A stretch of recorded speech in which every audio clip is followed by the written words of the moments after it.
is a shiur from Shlomo Carlebach, abridged for the sake of time. It's called the Torah of Always.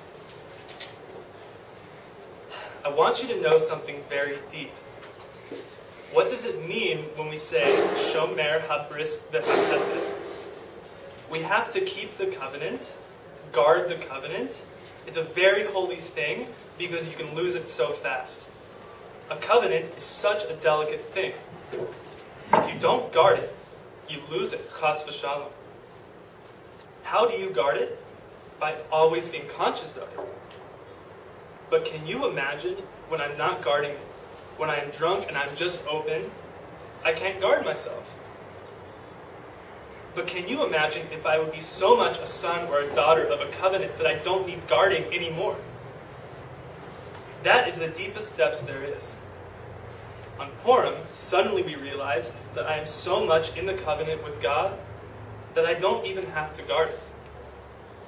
I can be drunk like a dog, I can be lying under the table eating herring, but I am so much with the covenant.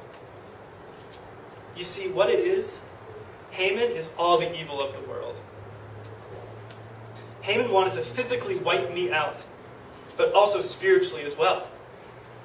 Suddenly I realized that evil can't even touch me. During the week, I felt that Haman could get to me and wipe out my Yiddishkeit, and Mordechai the Tzaddik helps to keep my Yiddishkeit together. Then on Purim, I walk up to Haman and I say, "Hey, Brother Haman, imagine Friday before Shabbos. I will come home to my wife and I will tell her that I bought her a house in Bermuda. It's very beautiful. But is this a gift before Shabbos? It doesn't go. Before Shabbos, you bring her maybe some flowers, some apples and grapes. And even if she brought some grapes and apples, it doesn't matter. Who cares? On Purim, I'm giving somebody an apple or an orange. So if someone says, listen, I just bought an apple or an orange, it's not the point. I want you to know something very deep. You know what the deepest depths of Shalach Manos on Purim is? Giving gifts to the poor. Everyone knows that the miracle of Purim was a completely different miracle. Miracles which happen like Kriyas Yam Suf, the splitting of the Red Sea, are completely out of nature and they wipe you out. On Purim, everything was in the frame of nature. You know what the holiness of nature is? That it is always. The holiness of way out miracles is that it blows your mind. It's very holy. The godliness of nature is the most godlike manifestation of nature is that it is always. If you are not so holy, then you are most reminded of God by things which happen once in 2,000 years. If you are mamish close to God, then it is on the level of always. I'll tell you something very, very deep. I'm putting on tefillin every day. I'm davening 3 times a day. What about learning? The utmost of holiness in the world is learning. Learning is absolutely day and night. Always, always. The greatest test is not what you can do once a year, like when I'm blowing my mind on Yom Kippur. The question is, how are you when it comes to the learning of the Torah? The always. A lot of people on a simple level are good friends to the whole world, but not to their own wives because it's always. They are not on the holiness of always. It's the utmost holiness there is. There's a gift that I can buy somebody on the level of a house in Bermuda. But you know what that means when I give somebody an apple? It means that I'm on the deepest depths. I want to give you gifts day and night. Because how can I tell somebody that I want to give you gifts all the time? Not by buying them a house in Bermuda, but by giving them an apple. That means that on Purim we are so close that suddenly we realize that we are always friends. We are always with Rabbanu Shel Olam, and we are always learning. You know what I mean to say? If you are on the level of always with the Rabbanu Shel Olam of always, then you don't have to guard it anymore. It's so real and so deep. Therefore, on Mount Sinai, it was a mind-blowing receiving of the Torah, but we were afraid that what we will look like when we come to the level of always. Like when you get married on the level of always, how do you know what you're going to feel about it next week? You never know. So after the great wedding on Mount Sinai, it wasn't so perfect. We made the golden calf because we haven't learned yet the always. On Purim, we mamish realize that is always, always, always. But friends, you know how we learned the always? Because we looked at the world. On Mount Sinai, it was just us and God. On Purim, we got a little glimpse of the world. In Shushan, there was never a time when Jews are so respected in a non-Jewish world. They had it made. They had the biggest jobs in the government. One of their own girls made it, and she is top woman in the country, first lady. How far can you go?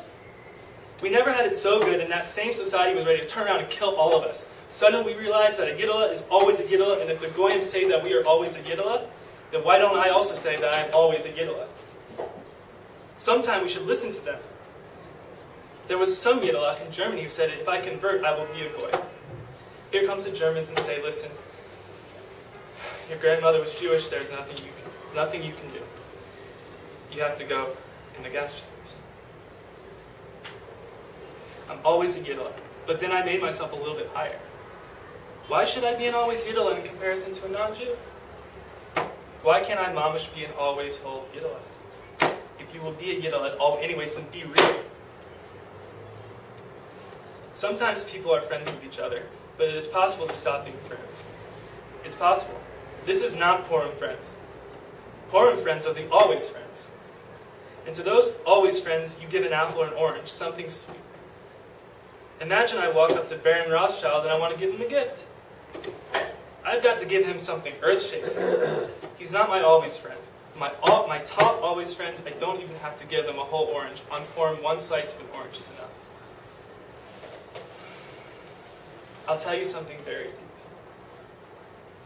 Why is there no peace in the world?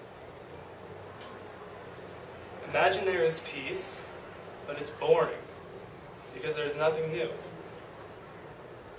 Imagine there is always peace. You have no newspapers, nothing on the radio or on the television. Now let me ask you, friends, why did people stop loving each other? Because there was so much peace between them, it gets boring, so they have to have a little fight. You know why? Because they are not connected to the God of always, to the holy always. The holy always is never boring, but they feel like it is. So the holiness of Megillah is Shalom V'emes. It's peace on the level of truth, and it is so beautiful and sweet. Why do I give somebody a gift? Because they have chen, charm. They don't have to be so beautiful. Sometimes I might see somebody very beautiful and I don't feel like giving them a gift. When I meet someone with a lot of chen, I want to give them a gift. Like Esther, it says, Vatahi Esther noes chen b'einei kol ro'eha. Esther is the holiness of chen. Always has chen. L'chaim, we should be always Yiddilah. But having said all that, yeah, it's the holiness of nature. It's a beautiful thing. But I found here that we need a structure and a system. אני קם בעברית בבוקר ושותה בעברית קפה משלם בעברית ביוקר על כל דבר שאני